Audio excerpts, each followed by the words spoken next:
think that was his name, at the University of Michigan. He was an art teacher.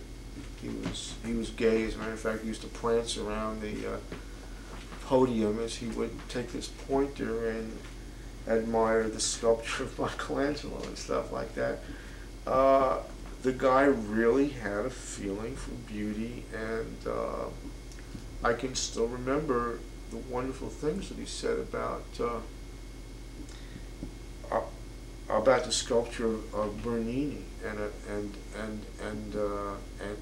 also of Donatello, but particularly of Bernini, the flowing quality of the work of Bernini. So when I went to Italy and I saw all of these wonderful works, I was really prepared to look at all of the museums of Europe, in Italy, France, Germany, or whatever, so that kind of intense visual training.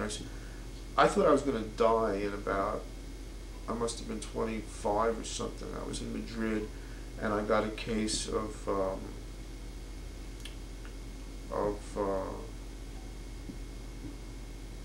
what do you call it? The liver is infected. I don't remember. Hepatitis.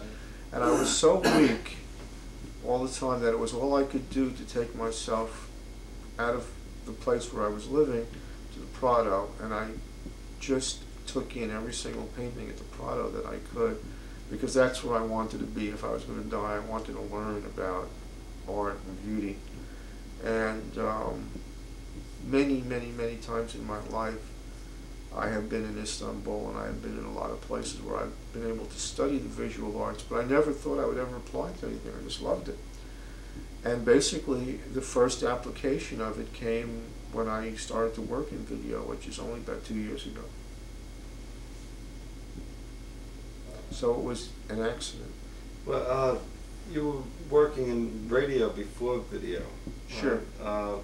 Did one thing lead into the other, or? Well, radio is very similar to video in certain ways. You edit tapes, you create a structure that occurs in time with a beginning, a middle, and an end. You have to, if you're working in interviewing, you have to deal with the same fundamental questions. Like, I always try to interview people whom I have confidence in, whom I like, whom I have a lot of sympathy for. Then I try to be very prepared. I didn't do any theater in radio, and I didn't tape any sports events in radio. I did pure culture. But I was really prepared to do sports events because I spent 30 years in sports for the Parks Department. I was always doing sports events.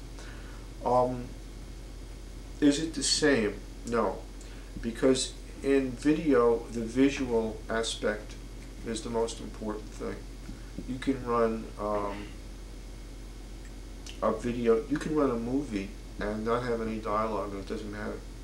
Any movie you want, you'll pretty much know what the people are saying, it doesn't matter. Unless it's a film by Eric Romer. Mm-hmm.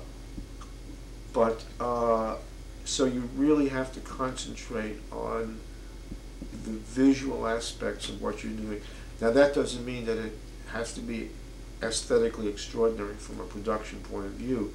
It just means that the substance of it has to be very securely placed in the visual aspect of the presentation. Well, now that you're relaxed and we have you on camera, would you like to confess to the murder of the woman downstairs?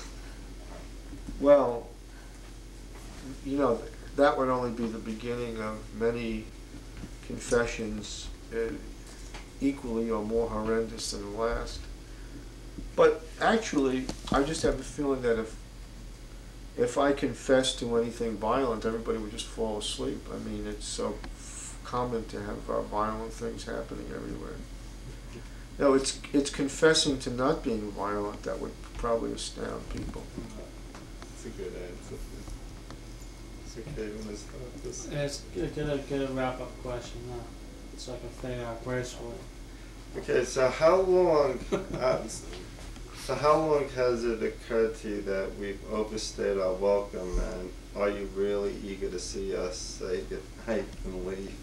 No, actually, I'm the sort of person that always enjoys or tries to enjoy the thing that is in front of him. I hate hope. I think hope is an enormous mistake. I think fatigue is the dark side of hope. And I remember a friend of mine coming into town and saying he spoke to a Zen master who had been, you'll excuse this 60s banality, he spoke to a Zen master who had, but in any case, here it is.